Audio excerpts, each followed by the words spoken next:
துலாம் ராசி அன்பர்களே, 2026 ஜூன் மாதம் 2ஆம் தேதி நடைபெற இருக்கின்ற குரு பெயர்ச்சியால் இந்த துலாம் ராசி அன்பர்களுக்கு என்ன மாதிரியான பலன்கள் அப்படின்னு பார்க்கும் பொழுது, இந்த துலாம் ராசிக்கு குரு பகவான் யார் அப்படின்னா 3க்குரியவன், முயற்சி ஸ்தானத்தின் அதிபதி, தைரிய வீரியத்தை கொடுக்கக்கூடியவன். அதே சமயத்தில் 6க்குரியவன், கடன் நோய் எதிர்ப்பு பகையை தரக்கூடியவனும் அதே குரு பகவான் தான்.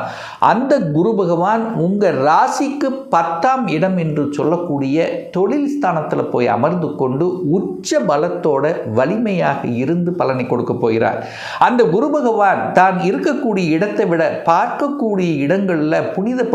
ஸோ அந்த வகையின் அடிப்படையில் 2ஆம் இடம் என்று சொல்லக்கூடிய தனம், குடும்பம், வாக்குஸ்தானத்தை நல்ல அந்த இடத்தை பார்த்து அங்கே இருக்கக்கூடிய பிரச்சனைகள், அங்கே இருக்கக்கூடிய விஷயங்கள் எல்லாம் வளர்த்து விடக்கூடிய அமைப்பிலையும், அதே சமயத்தில் 4ஆம் இடத்தை பார்க்கிறார். அதாவது குரு தனது சம சப்தம பார்வையாக 4ஆம் இடம் என்று சொல்லக்கூடிய சுகஸ்தானத்தை பார்த்து வலுப்படுத்துகிறார். அதே போல 6ஆம் இடத்தை தன் வீட்டை தானே பார்த்து, 6ஆம் இடம் என்னென்ன, கடன் நோய் எதிர்ப்பு பகை, அங்கேயும் அந்த பார்த்து வலுப்படுத்துறதுனால என்ன ஆகும்னா, 6ஆம் இடத்தில் வேலை என்கின்ற அமைப்பு இருக்கிறதுனால வேலை சேஞ்சஸ், ஒரு மாற்றம் கொடுக்கக்கூடிய அமைப்புங்கிறது இந்த காலகட்டம் பிரகாசமாக இருக்கிறதுன்னு சொல்லுவேன். அதே சமயத்தில் உங்கள் மனதில் இருந்து வந்த குழப்பங்கள், பெரிய மனிதர்களின் தொடர்புகள் நிச்சயமாக ஏற்படுத்தும்.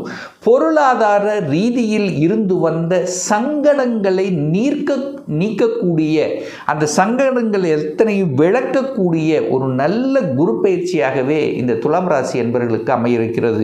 ஏன் இது ஸ்ட்ராங்காக சொல்கிறேன்னா, 12 வருடங்களுக்கு அப்புறம் தனகாரக கிரகம் என்று சொல்லக்கூடிய குரு பகவான் உச்ச பலத்தோடு அமர்ந்து கொண்டு உங்கள் ராசிக்கு 2ஆம் இடம் என்று சொல்லக்கூடிய தனஸ்தானத்தை பார்க்கிறது. தனகாரக கிரகமான குரு பகவான் தனஸ்தானத்தை பார்க்கக்கூடிய அமைப்புள்ள இந்த ஒரு வருடம், இந்த குரு பெயர்ச்சியில் பார்த்தீங்கன்னா பொருளாதார மேன்மைகள் உண்டு. பணம் ஏதோ ஒரு வகையில் வந்து கொண்டே இருக்கும். உங்கள் பாக்கெட்டில் பணம் நிரம்பக்கூடிய ஒரு வருடம் அப்படின்னு நம்ம சொல்லலாம். அப்போ நீங்கள் தொழில் செய்தாலும் இருந்தாலும் சரி, அல்லது வியாபாரம் சம்பந்தப்பட்ட விஷயமாக இருந்தாலும் சரி, அல்லது நான் வேலை பார்க்குறேன் அப்படின்னாலும் சரி, இந்த வருடம் உயர்வை தரக்கூடிய, அதாவது குறிப்பாக சொன்ன போனால் பணம் பொருளாதாரத்தில் உயர்வை தரக்கூடிய ஒரு நல்ல வருடமாகவே இந்த குரு பயிற்சி அமைய இருக்கிறது துலாம் ராசி அன்பர்களுக்கு. அடுத்தது பார்த்தீங்கன்னா, அந்த 2ஆம் இடத்துல என்ன இருக்குது, குடும்பம் இருக்கிறது. குடும்ப ஸ்தானத்தை பார்க்கிறது.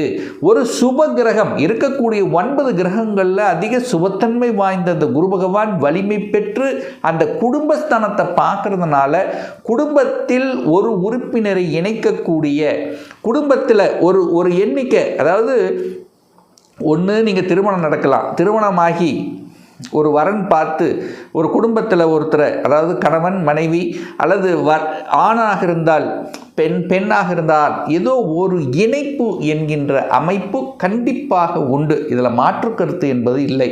அப்போ குடும்பத்தில் சுப காரியங்கள் செய்யக்கூடிய ஒரு வருடமாக இருக்கும். என்ன சுப காரியம் எடுத்துக்கலாம், ஒன்று திருமணம் எடுத்துக்கலாம், அல்லது குழந்தை பாக்கியம், குழந்தை பிறந்து அதன் மூலமாக சில சுபகாரியங்கள் நடக்கக்கூடிய தன்மை, மங்களகரமான விஷயங்கள் உங்கள் வீட்டில், உங்கள் குடும்பத்தில் நடக்க காத்து கொண்டிருக்கிறது இந்த துலாம் ராசி என்பர்கள். அடுத்து உங்கள் பேச்சு புனிதமாக இருக்கும். உங்கள் பேச்சை இதுவரைக்கு கேட்காதவர்கள் எல்லாம் இப்போ கேட்க போகிறாங்க. பேச்சு நல்லா இருக்குது, இவர் சொன்ன கரெக்டாக இருக்கும். அப்போது பேச்சினால் பிழைக்கக்கூடிய துறைகள், தொழில்கள் என்ன இருந்தாலும் அதன் மூலமாக கூடுதல் வருவாய், அதாவது தன்னுடைய பேச்சையும் அறிவை வைத்து செய்யக்கூடிய தொழில்கள் அப்படின்னு எடுத்துக்கலாம். கன்சல்டன்சி, கமிஷன் பேஸ்டு, சொல்லிக் கொடுத்தல், ஆசிரியர்கள், போதனைகளை செய்வது. ஸோ இந்த மாதிரியான விஷயங்கள் எல்லாம் சிறப்பை தரக்கூடிய ஒரு வருடம் இந்த குரு பயிற்சியால் அமையிருக்கிறது துலாமுக்கு. கல்வி, அதாவது என் குழந்தை ஒரு படிப்பு ஒரு நல்ல இல்லை, சின்னதில் விளையாட்டுத்தனமாக இருக்குன்னா இப்போ நல்லா படிக்க போகிறாங்க. ஸோ படிப்பில் மேன்மை தரக்கூடிய ஒரு வருடமாகவே துலாமுக்கு அமைய போகுது. அடுத்தது பார்த்தீங்கன்னா சுகஸ்தானங்கள் வலுப்பெறக்கூடிய ஒரு வருடம். 4ஆம் இடத்துல என்ன சார் இருக்குது? தாய் இருக்குது. தாய் நன்றாக இருக்க போகிறாள். தாய் சார்ந்த விஷயத்தில் சில கருத்து வேற்றுமைகள் இருந்தது, அல்லது தாய்க்கு உடல்நல தொந்தரவு இருந்தது, தாய் வர்க்கம் ரீதியாக சில பிரச்சனைகளை சந்தித்து கொண்டிருக்கக்கூடிய துலாமுக்கு இப்போ விடுதலை அப்படின்னு எடுத்துக்கலாம். அப்போ தாய் ரீதியில் இருந்து வந்த பிரச்சனை, தாய் என்ன, தாய் கூட பிறந்தவர்கள், தாய் வர்க்கம் சார்ந்த விஷயத்தில் சில சங்கடங்களை அனுபவித்து கொண்டிருப்பவர்கள், தாயை விட்டு பிரிந்திருப்பவர்கள், நீங்கள் ஒரு சைடில் இருக்கீங்க, தாய் ஒரு சைடில் இருக்காங்க.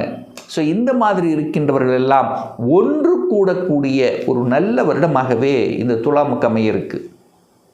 அடுத்து 4ஆம் இடத்துல வீடு இருக்குப்பா. அந்த வீடு அமையக்கூடிய யோகம் வந்தாச்சு இந்த துலாம் ராசி என்பவர்களுக்கு அப்படின்னு சொல்லுவேன். ஒரு 5 வருஷமா, ஒரு 6 வருஷமா சொந்த வீடு இல்லை, வாடகை வீட்டில் தான் இருக்கிற, அப்போ சொந்த வீடு கட்டிடலாம் அப்படிங்கிற உறுதிப்பாடு, மன தன்னம்பிக்கை கொடுக்கக்கூடிய ஒரு வருடம். அதை செயல்படுத்தவும் உங்களுக்கு நிச்சயமாக உறுதுணையாக இருக்கும். ஸோ யாரெல்லாம் ஒரு வீடு வாங்கணும், வீடை கட்டணும் என்ற எண்ணத்தில் இருக்கக்கூடிய அத்தனை துலாம் ராசி, துலாம் லக்ன அன்பர்களுக்கு இந்த வருடம், இந்த குரு பெயர்ச்சிக்கு அப்புறம் உங்களுக்கு சாதகமாக இருக்கிறது. அப்போ வீட்டை வாங்கிக்கலாம், கட்டின வீட்டை வாங்கிக்கலாம், அப்பார்ட்மெண்ட் வாங்கிக்கலாம். ஸோ இந்த மாதிரி வீடு சம்பந்தப்பட்ட இதுவரைக்கும் சரி வீடு இருக்குது சார், ஒரு ஆல்ட்ரு பண்ணணும், ஒரு ஒரு ஒரு சேஞ்சஸ் பண்ணணும்னு நினைக்கிறவங்க எல்லாம் சேஞ்சஸ் பண்ணக்கூடிய ஒரு வருடமாகவே இருக்குது. அப்போ வீடு சம்பந்தம் அல்லது வீட்டுக்கு தேவையான பொருள்கள், ரொம்ப நாளாக வீட்டுக்கு இதெல்லாம் வாங்கணும், இப்படி இருக்கணும் அப்படின்னு நினச்சிட்டு இருப்பீங்க பாருங்கள், அந்த கனவுகள் நிறைவேறக்கூடிய ஒரு வருடமாக இந்த துலாமுக்கு அமையப் போகிறது. அடுத்தது பார்த்திங்கன்னா வாகனங்கள். 4ஆம் இடத்துல வாகனம் இருக்கிறது. ஆசைப்பட்ட வாகனத்தை வாங்கக்கூடிய ஒரு வருடமாக இந்த துலாமுக்கு அமையப் போகிறது. சார் 2 வீலர் தான் இது வரைக்கும் இருக்குது சார், ஒரு 4 வீலர் வாங்கணும் அப்படின்னு ஒரு 2 வருஷமாக நான் மனசில் வச்சுட்டே இருக்கேன், ஆனால் அது செயல்படுத்த தான் முடியல. சரி, இந்த வருடமாவது செயல்படுத்தக்கூடிய அமைப்பு இருக்கா அப்படின்னா நிச்சயமாக உண்டு. கடனை வாங்கி, எப்படி வாங்குவீங்க? வீடு வாங்கினாலும் சரி, அல்லது வண்டி வாகனம் வாங்கினாலும் சரி, கடனை வாங்கி அதை செய்யக்கூடிய, செயல்படுத்தக்கூடிய யோகம் இந்த வருடம் இருக்கிறது. என குரு 6ஆம் அதிபதி கடன். அப்போ கடன் என்கின்ற அமைப்பு நிச்சயமாக ஏற்படுத்தும். அப்போ வாகனங்கள், பழைய வாகனங்களை விற்றுவிட்டு புதிய வாகனங்கள் வாங்குவதற்கும், அல்லது இது வரைக்கும் 2 வீலர் இருந்தது 4 வீலரை கன்வெர்ட் பண்ணுறக்கும், அந்த 4 வீலரில் ஒரு ஸ்மால் செக்மெண்ட்டில் இருக்கிறவங்க ஹை செக்மெண்ட் போகக்கூடிய வாய்ப்புகள், சந்தர்ப்பங்கள் இந்த வருடம் சிறப்பாகவே இருக்கிறது. அப்போ தொழில் ரீதியான சில சேஞ்சஸ், ஒரு வளர்ச்சி, முதலீடு செய்வதற்குண்டான பணம் கிடைக்கும். ஏன்னா 4ஆம் இடம் என்பது முதலீடு. அப்போ முதலீடு செய்வதற்குண்டான பணம் உங்களுக்கு நிச்சயமாக உருவாக்கும் அப்படிங்கிறத எடுத்துக்கலாம். சரி, அடுத்து 6ஆம் இடத்தையே இந்த குரு பார்க்குறார். ஸோ 6ஆம் இடத்துல என்ன சார் இருக்குது? நல்ல விஷயம் இருக்கா? நல்ல விஷயம் இருக்குது. வேலை, ஒருத்தர் வேலை உழைக்கணும் என்ன 6ஆம் இடம் இருக்குது. ஸோ 6ஆம் இடத்தை பார்க்குறார். நல்ல உழைக்கக்கூடிய வருடமாக உங்களுக்கு இருக்கும். வேலை இல்லாத இந்த துலாம் ராசி என்பவர்களுக்கு வேலை கிடைத்துவிடும். ஸோ வேலை இந்த ஜூன் 2க்கு அப்புறம் படித்த படிப்புக்கு உண்டான அல்லது ஒரு சேஞ்சஸ், அதாவது ஒரு மாற்றம். குரு 10ல் இருக்காரே, பதவி பறி போய்விடும் அப்படின்னு எல்லாம் சில சொல்லுவாங்க. கண்டிப்பாக இல்லை, ஒரு மாற்றம், அவ்வளோதான். ஸோ வேலை மாற்றம், உத்தியோக மாற்றம், ஊர் மாற்றம், இடமாற்றம், இந்த மாதிரி மாற்றங்களை கொடுக்கக்கூடிய ஒரு வருடம் இந்த குரு பயிற்சியாக அமைய இருக்கிறது. அப்போ எந்த ஒரு மாற்றம் வந்தாலும் அது உங்களுக்கு நல்ல மாற்றமாகவே அமையும். அதை தாராளமாக ஏற்றுக்கொள்ளலாம். அப்போ வேலை ப்ரமோஷன், இடமாற்றம் 100% உறுதி. அடுத்து பார்த்திங்கன்னா கடன். அந்த கடனுங்கிறது கண்டிப்பாக இருக்கும். ஒன்று வீடு வாங்கி கடன் இருக்கும், இல்லை வாகனம் வாங்கி கடன் இருக்கும், எப்படியோ ஒன்று கடன் இருக்கும். ஒன்று கடன் அடைக்கிறது அல்லது கடனை பற்றிய சிந்தனைகள். ஸோ இந்த கடனை பற்றிய சிந்தனை இல்லாமல் இந்த வருடம் இருக்க முடியாது இந்த துலாம் ராசி என்பவர்கள். ஹெல்த்தில் கொஞ்சம் அக்கறை எடுத்துக்கணும்.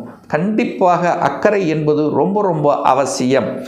6ஆம் இடம், அது குறிப்பாக வயிற்று சம்பந்தப்பட்ட, ஜீரணம் சம்பந்தப்பட்ட, கொழுப்பு சம்பந்தப்பட்ட, இதில் ஏதாவது ஒரு தொந்தரவு அப்படிங்கிறது நிச்சயமாண்டு. அங்கே சனி இருக்குது. அப்போ கால்கள் சார்ந்த விஷயம், அதுலேயும் கொஞ்சம் கவனம் எடுத்துக்கொள்ள வேண்டும் என்பதை ஞாபகத்தில் வச்சுக்கோங்க. அதுவும் குறிப்பாக இந்த சுகர் இருக்கிறவங்க, அந்த கிட்னி சம்பந்தப்பட்ட இதெல்லாம் கொஞ்சம் அக்கறை எடுத்து கொள்ளணும் என்பதை ஞாபகத்தில் வைத்து கொள்ளுங்கள் துலாம் ராசி அன்பர்கள். இந்த வம்பு வழக்கு கோர்ட்டு கேஸ் இதெல்லாம் முடிக்கணுங்கிற எண்ணம் உங்கள் ஆழ்மனதில் உறுதியாக தோன்றும். அப்போ அந்த வம்பு வழக்கு சம்பந்தப்பட்ட விஷயத்தில் ஒரு தீர்வு கொடுக்கக்கூடிய அமைப்புகள், சந்தர்ப்பங்கள் நிச்சயமாக உண்டு அப்படின்னு எடுத்துக்கலாம். ஸோ ஆக மொத்த இந்த குரு பயிற்சி சில விஷயங்களில் தனத்தை பெருக்கக்கூடிய, உயர்வை கொடுக்கக்கூடிய, சில சந்தோஷமான விஷயங்கள் நடக்கக்கூடிய, சுகத்தை பெருக்கிக் கொள்ளக்கூடிய ஒரு நல்ல குரு பயிற்சியாகவே இந்த துலாம் ராசி என்பவர்களுக்கு அமைய இருக்கிறது.